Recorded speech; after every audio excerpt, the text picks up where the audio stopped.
Ating mga kasalanan, aminin po natin na tayo makasalanan at ang pangatlo po ay tanggapin natin si Jesus bilang Panginoon at sariling tagapagligtas ng ating buhay.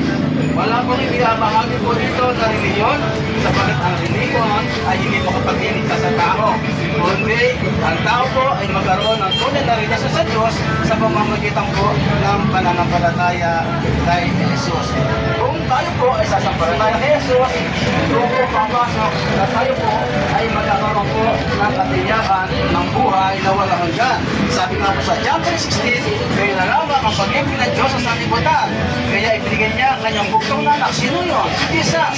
Upang ang sino man sasampalataya kay Jesus ay hindi na mapapahamak. Anong mapahamak yun? Yung po ay nagatangin sa kapon o sa impyerno. At anong mapakinabangan po doon sa tangin ng pag-ibig ng Diyos?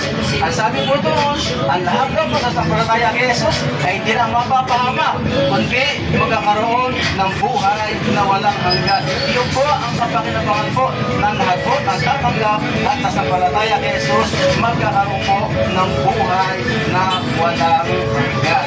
Maraming salamat po at sa pagkakataon po ito, ako po'y mananalangin.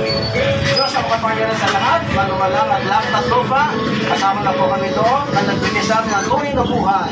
Sa mga oras po nito ay pagpalain mo po ang mga nakinig po nito at tumanggap po si po Panginoon, iingatan mo po ang kanilang buhay at tunay nga po, ipagkakalo mo po sa kanila po ang tunay na buhay na walang hanggan.